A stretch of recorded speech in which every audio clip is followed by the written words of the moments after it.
नमस्कार. स्वाभिमानी TV news चॅनलच्या बातमीपत्रात आपलं स्वागत. शिक्षण मंत्री धर्मेंद्र प्रधान यांचा राजीनामा झाल्याने भीम आर्मीचा डॉक्टर बाबासाहेब आंबेडकर यांच्या स्मारकासमोर जल्लोष. धुळे शहरातील डॉक्टर बाबासाहेब आंबेडकर यांच्या स्मारक परिसरात भीम आर्मीच्या कार्यकर्त्यांनी एकत्र येत केंद्रीय शिक्षण मंत्री धर्मेंद्र प्रधान यांच्या राजीनाम्याचे स्वागत केले. यावेळी कार्यकर्त्यांनी जोरदार घोषणाबाजी करत फटाके फोडले आणि एकमेकांना मिठाई भरून आनंद व्यक्त केला. भीम आर्मीच्या पदाधिकाऱ्यांनी सांगितले की विद्यार्थ्यांशी संबंधित विविध प्रश्नावर आणि शिक्षण व्यवस्थेतील कथित अपयशामुळे त्यांनी सातत्याने आंदोलन केले होते.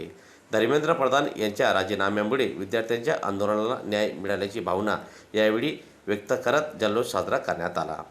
दरम्यान डॉक्टर बाबासाहेब आंबेडकर स्मारकाजवळ झालेल्या या जल्लोषामुळे परिसरात काही काळ उत्साहाचे वातावरण निर्माण झालेले होते. जो दिल्लीवरती लाठीचार्ज झाला त्याच्या निषेधार्थ चंद्रशेखर भाईंनी आम्हाला जे आव्हान केलं 25 तारखेला आंदोलन करण्याचं, ते आंदोलन आम्ही यशस्वीरित्या पार पाडलेले.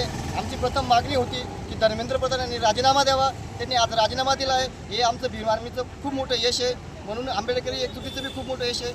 म्हणून मी सर्व आंबेडकरी चळवळीच्या सर्व संघटनांचं मनापासून आभार व्यक्त करतो. धर्मेंद्र प्रधान यांनी जो आज राजीनामा दिला आहे त्या निमित्ताने भीम आर्मी व सर्व आंबेडकरी चळवळीच्या वतीने जो जल्लोष साजरा केलेला आहे आणि डॉक्टर बाबासाहेब आंबेडकर यांच्या पुतळ्याला माल्यार्पण सर्व भीम आर्मी आंबेडकर चळवळीने जल्लोष